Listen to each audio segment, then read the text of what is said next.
Hi, so as I was listening to the story, What to Do with an Idea, I actually got some thoughts, a reoccurring thought kept going on to my mind as I was listening to it. Keep going.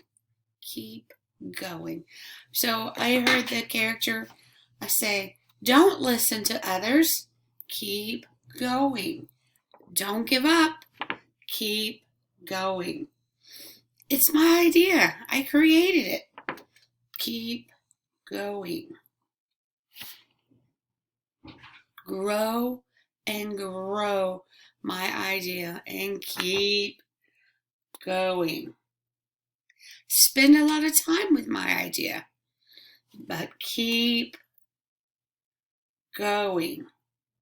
It's my idea, and it might even change the world. So I don't stop. I just keep going.